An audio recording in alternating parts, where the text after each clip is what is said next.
Let's talk Tobago, or people, or places, or challenges and achievements, or needs and aspirations. Join us as we continue our journey into the future. Hello and thank you for joining us on Let's Talk Tobago, and compliments of the season to you. Hope you are enjoying all the excitement as we count down to Christmas Day. In our stories this week, Tobagonians receive a beefed-up accident and emergency service for the Christmas season. Tobago and South Africa hold talks on rugby and agriculture. First batch of Tobagonians graduate from National Gas Company's Tobago process plant. Top regional CXC and Cape students visit Tobago for one day. And Olympic hopeful Kellyanne Batiste receives a $100,000 gift from the Tobago House of Assembly. Stay with us for these and more stories after the break.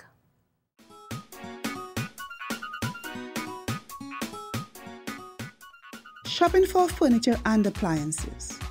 When buying furniture, consider the material from which it was made.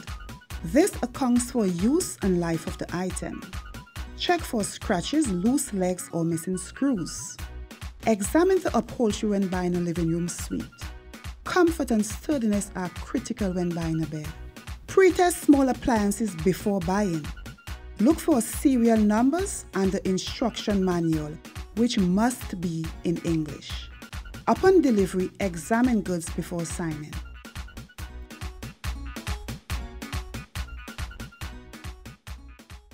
The accident and emergency service at the Scarborough Hospital is expected to be beefed up for the Christmas season. This according to Secretary of Health and Social Services Claudia Groom-Duke, as she addressed a recent media briefing at the Office of the Chief Secretary. Coming out of a meeting with the RHA board yesterday, we have decided to provide an enhanced accident and emergency service to our people in Tobago. And therefore, for Christmas, we must see an enhanced service at the accident and emergency sector.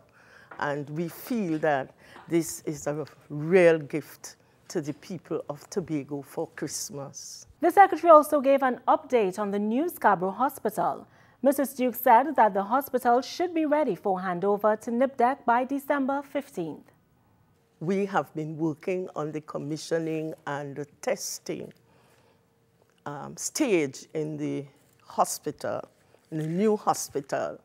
And we have been told by the contractors, the Chinese contractors, that they will be ready for handing over the hospital to NIPDEC on the 15th of December.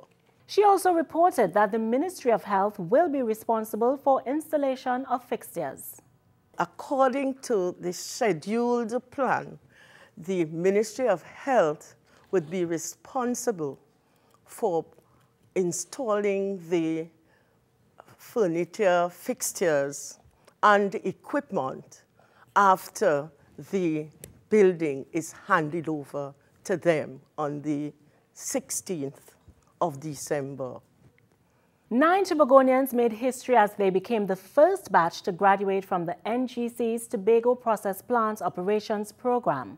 The technicians will eventually go on to run the NGC's Tobago plant at Cove. Sophie Guillaume has more in this story. The technicians began the hardcore training in 2009 at the NGC Beachfield plant. The academic elements were covered at UTT in Point Lisas. The joint venture between the THA, UTT and NGC was aimed at enhancing the technical capability of Tobago youths between the ages of 17 and 25. Awards were presented to Best Overall Performer Rianda Alfred. Alfred was one of the 2 women in the batch of 9 graduates. Dawood McKnight received Most Improved Trainee.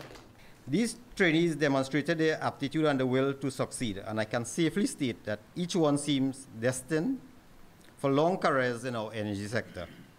While NGC will certainly benefit from the reduced long-term cost provided in being able to recruit operators living in Tobago, resident here, the country also benefits from adding much needed skills to our national database. Chief Secretary over London described the event as a feel-good moment, as the 9 technicians will have the experience of a lifetime, being the first set of Tobagonians to run an NGC plant. But it's a feel-good day because of the opportunities that are evident.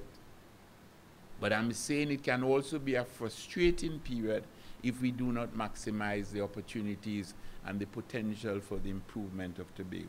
NGC Chairman Larry Hawaii urged the technicians to have integrity and always be enthusiastic about their job, as he referenced a few Chinese and African anecdotes. On the plains of Africa, a lion and a gazelle awoke. The lion knew that it had to run faster than the slowest gazelle if it is to satisfy its hunger. And the gazelle knew that it had to run faster than the fastest lion if it is to see the day come to an end. So that the moral of the story is that whether you're a lion or gazelle, when you get up in the morning, you better be running. For their bravery in taking such a bold step, Chief Secretary over London complimented the technicians who will be responsible for the 1 billion cubic feet capacity gas pipeline. It takes a special kind of individual to move away from the traditional paths and to venture into something new.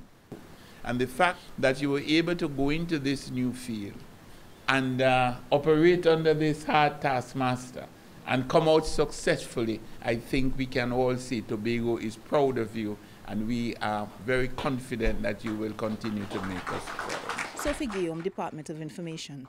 Following the graduation of 9 technicians from the NGC Tobago Process Plant Operations Program, NGC has pledged that as much as 90% of the jobs at its Cove plant will go to Tobagonians. This was revealed as Chief Secretary over London was recently visited by EIDCOT Vice President Wade Hamilton, National Gas Company President Andrew McIntosh, and Chairman Larry Hawaii. One of the key areas we discussed was the operationalizing of the Cove estate. We expect to have operational completion by about April of next year, and certainly to have it fully operational no later than the end of May. There's been a lot of talk about the Eastern Caribbean gas pipeline and the connections that need to be made to that. Again, that's a project that has been outstanding for a while, but again, we expect to be in a position to make some firm decisions about the project going forward, certainly by the end of February of next year. We also have been looking at other projects for Tobago. There's one that we think can immediately materialize out of the transport of the gas to Tobago and the processing that has to take place there. We are very proud to associate with them in the training of 9 or 10 persons, 9 or 10 young Tobagonians who have now become operators and will be, as have been given the assurance, will be almost totally responsible for the operations of that $300 million processing plant, which is going to, of course, be linked to the $1 billion gas pipeline to bring natural gas to Tobago. The president, Mr. McIntosh, also indicated to us that they want to take it to another level, where there is going to be a maintenance aspect to it, and more Tobagonians are going to be trained. So you'll actually have a situation where maybe a year down the road, maybe 80–90% of the persons working on that plant, both in the operation and maintenance areas, will in fact come from Tobago. Rugby and agriculture, an unlikely pairing for relations between Tobago and South Africa. This came out of a courtesy call paid to Chief Secretary of London by South African High Commissioner Councillor Thomas Mudao, as he spoke about potential partnerships between Tobago and South Africa. Yes, especially in the area of education, also in sports. I know Trinidad and Tobago is good in cricket, and then we do have a strong cricket affiliation. But of course, in South Africa, we have a strong, affiliation in terms of rugby, which Trinidad and Tobago is still not up to that particular level. Councillor Mudao visited Tobago to familiarize himself with the island. He said there were also possibilities for cooperation in the agriculture sector. This is not the first meeting that the Chief Secretary met somebody from the High Commission. He met with my predecessors, and during that time they talked about issues of arts and culture and agriculture. But now, of course, this meeting helped to emphasize the importance of making that decisions materialized. In another courtesy call, Ambassador of the United Mexican States to Trinidad and Tobago, His Excellency Mario Arreola Wong, said he hoped that political ties could be strengthened between Tobago and the Mexican states. We want to strengthen the political dialogue. Also our trade, bilateral trade, and to develop cultural activities between our two countries. Mr. Wong, who recently arrived in Port of Spain, said that Tobago and the United Mexican States were similar in that they both depended heavily on tourism.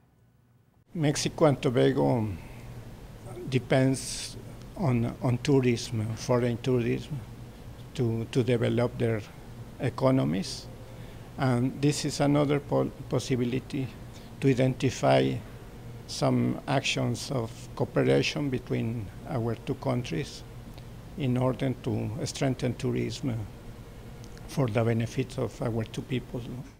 Tobagonians should provide better quality service to its visitors. 2011 graduates of THTI were reminded of this by second Vice President of the Tobago Hotel and Tourism Association, Caroline Birchwood James. Omadara Mills reports on the new direction graduates were urged to take.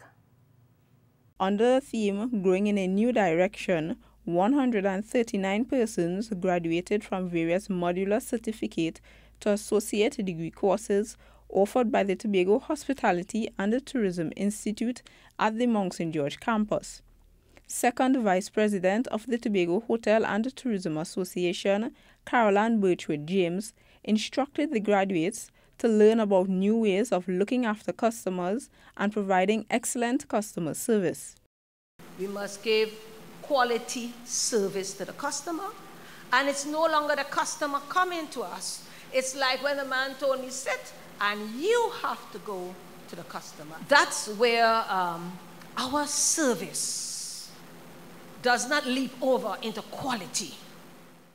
In an effort to expose their students to high standards within the tourism industry, the Tobago Hospitality and Tourism Institute has partnered with other tourism institutions around the world for student exchange programs. This according to THTI's Chief Executive Officer, Wayne Pear. We need to expose our students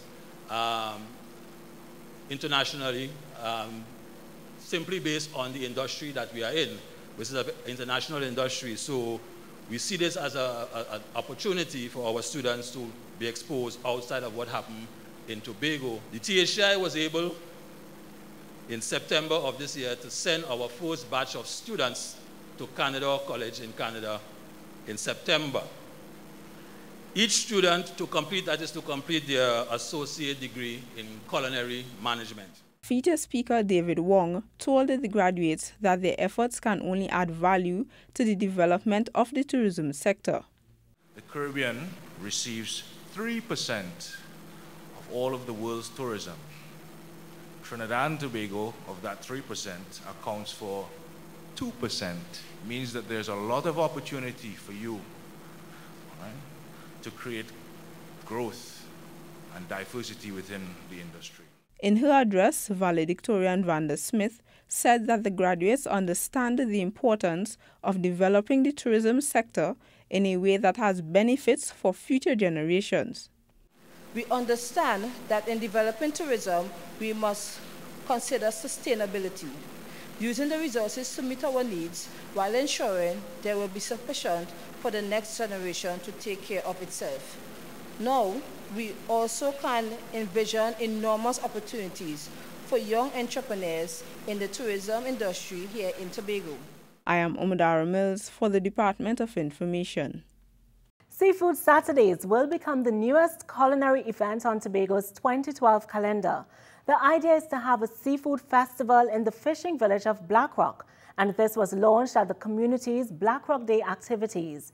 Omadara Mills was there and has highlights. For the first time in 10 years, the village of Black Rock held a day of activities which sought to foster community solidarity. One individual who was excited about the launch of the Seafood Festival was Chief Secretary Avian London.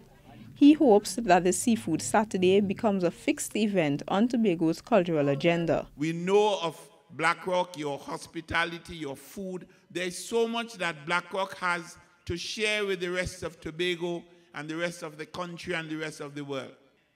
Black Rock is in fact pioneering what I hope will become a trend throughout communities in Tobago over the next year or so.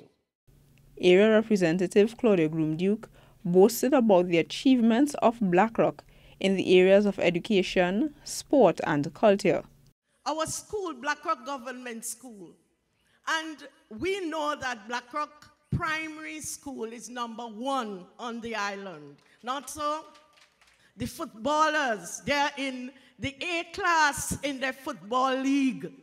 The Cats and Jammers Steel Orchestra celebrating 60 years.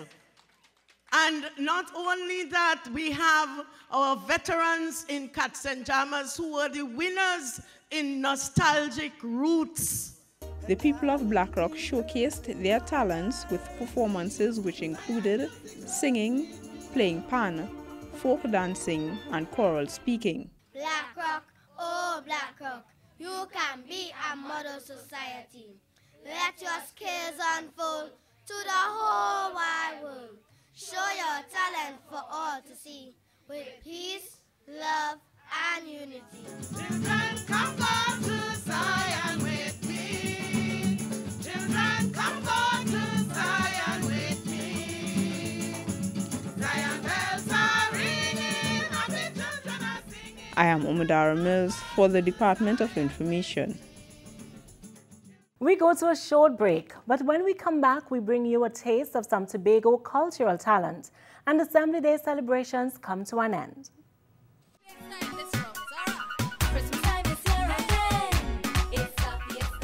Shopping for toys.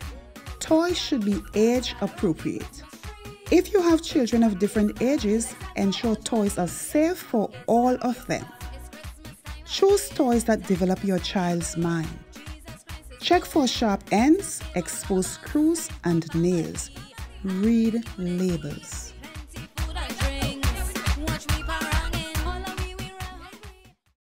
Welcome back. Top CXC students and officials met up in Tobago for the 43rd meeting of the Caribbean Examination Council. Every year, CXC chooses a Caribbean country to take top students who excelled in CXC and Cape examinations. Students from Belize, Jamaica, Guyana and Trinidad and Tobago paid a visit to Chief Secretary Avian London. Every year we have an awards ceremony and we choose the best students in categories ranging from computer science to art to best short story right through. And these 14 students this year were our honorees. 13 of them are here with us. Mr. London shared his feelings and sense of pride during the meeting with the CXC contingent. I am suitably impressed, totally overwhelmed, and I really want to extend my sincerest congratulations to worthy recipients, and I think that you all are exemplars to all of the Caribbean, and the Caribbean should be proud of you. Jonas Sanchez of Belize passed 16 subjects and received the award for top technical vocational student. Sanchez spoke of his sacrifices for success. Starting around December, I had seven days school week. I only had Sunday off. Like, I had my regular school periods between Monday and Friday, and on Saturdays I had to take math, social studies, and visual arts in the morning, one after the other. And the thing with visual arts, I had the classes at SJC, and I had to walk like a quarter mile from SJC to EPR for the math, back for the visual arts, and back for social studies. Then every Sunday I went to do the woodwork SBA at school. Anurada Adev of Guyana received 15 passes and the award for top science and overall student. She said it is important to have a balanced life. Each subject that I chose was very important to me. So I think that was why I was able to do well, because I was passionate about each and every one of my subjects. Not so much about Spanish, but yes. I didn't go to any extra lessons at all or anything, and I think that was the difference between me and lots of my peers, because I believe that it was very important to take time off and relax. I looked at a lot of cricket, I read, just to make sure that the tension didn't build up and I wouldn't become into some mental nut job. Janelle Cowan, past student of Bishop's High School and additional scholarship winner for science, said hard work and determination was key. Hard work, determination, dedication have always been some of my key players in my studies. As the girl from Guyana said before, balance. Play, work, always found a balance, because if you study too much, you will become a nutcase. There were some key supporters behind me that played an integral role in my success. That was teachers, parents, and most importantly, God. Secretary of Education, Youth Affairs and Sport, Whitney Alfred, encouraged the young scholars to seek employment for a year or two after completing their first degree before proceeding to a master's or PhD. When you go to do your master's or when you go to do your PhD, what you are supposed to do is to add to the wealth of knowledge or to solve a problem in the real world. Any bright student after your first degree, you can go and do your second degree and pass, and do your PhD and pass. All you have to do is to regurgitate what your lecturers tell you. But that is not the main purpose for a master's or a PhD. Sophie Guillaume, Department of Information. Tobago businesses told to make security systems a priority by the Tobago Division of the Trinidad and Tobago Police Service. This was part of a Christmas community crime seminar. Silence is the most destructive tool in the fight against crime, was the message brought by ASP William Nurse as he quoted from Rabbi Yakum Prince. The one thing that I have learned in my life and under tragic circumstances is that bigotry and hatred are not the most urgent problem. The most urgent, the most shameful, the most disgraceful is silence. A people which have built such a great civilization have become a nation of silent onlookers. We remain silent in the face of evil, in the face of bigotry and mass murder. The public and business community was made aware of their crime-fighting options as presentations were made on the latest technology devices by the likes of 211, Blink Vigilance, Crime Stoppers, and Better Video Resolution Technologies at the Division of Infrastructure's lecture room. Crime Stoppers also is now online, so you can submit tips online. When you submit a tip online at crimestopperstt.com, it goes to a server that is abroad. It's been used by Crime Stoppers programs all around the world in the 28 countries that we operate.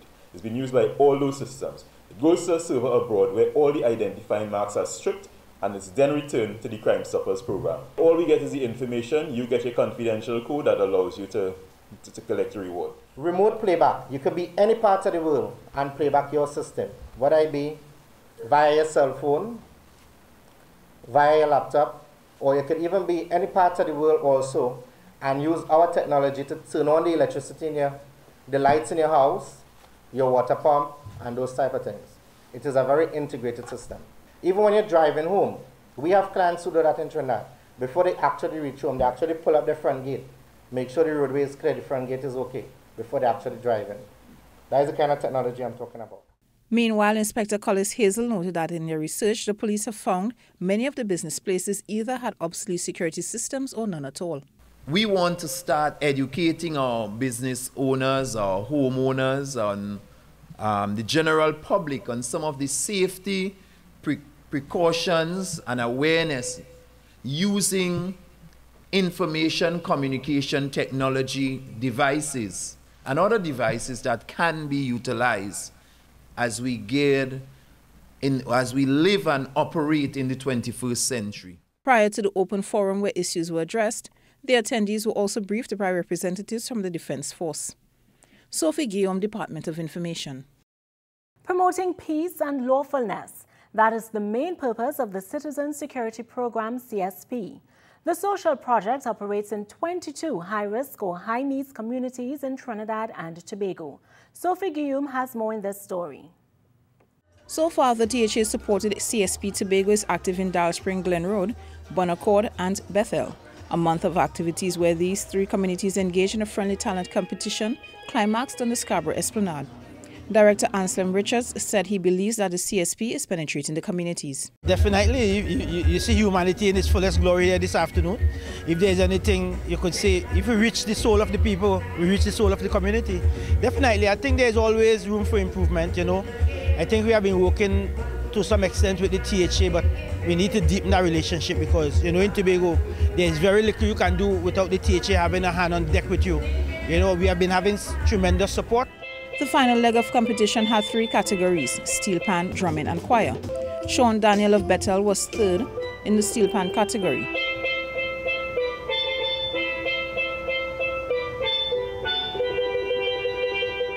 Drummers of Tomorrow of Bonaccord Cup second place.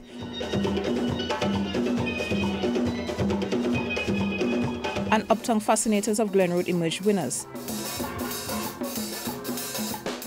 In the choir category, second was Bonaccord Choir and first was St. Peter's Spiritual Baptist Church coming out of Bethel. It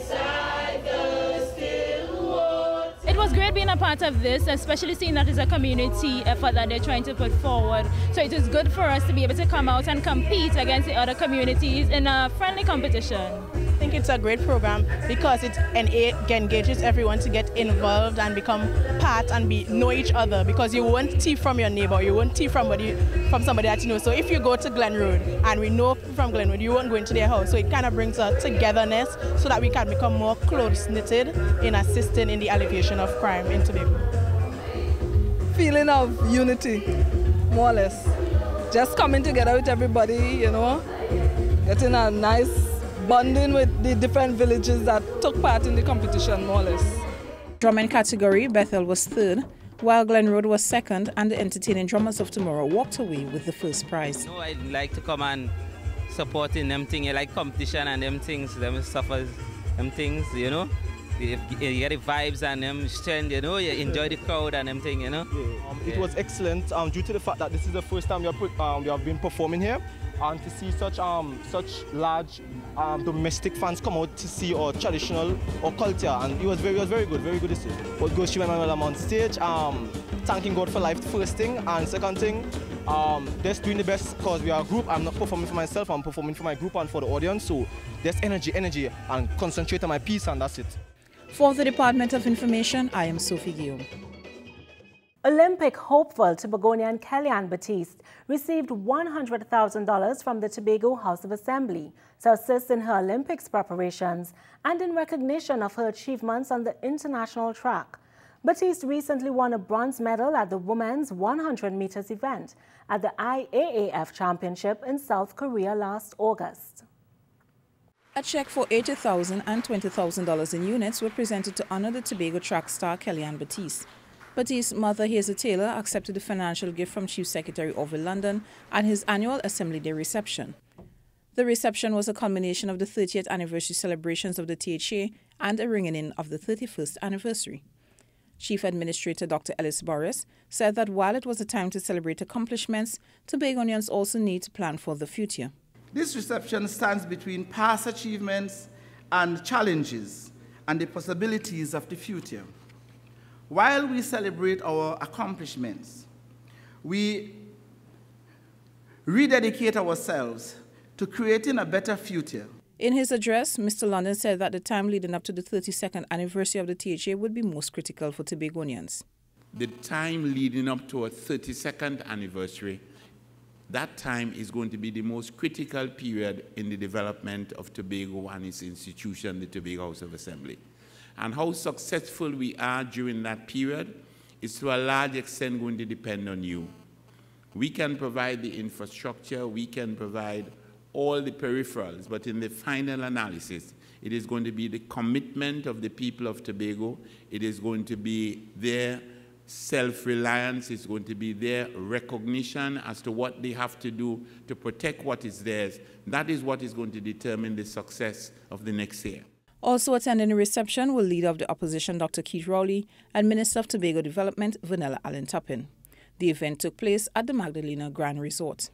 For the Department of Information, I am Sophie Guillaume. We've come to the end of another episode of Let's Talk Tobago. I am Avian Parks. On behalf of the Tobago House of Assembly and the Department of Information, thank you for viewing and do have a safe and blessed Christmas season. See you next week. Santa Claus is coming to town. He's making a list, he's checking it twice. He's gonna find out who's naughty or nice. Santa Claus is coming to town. He sees you when you're sleeping, and he knows when you're awake.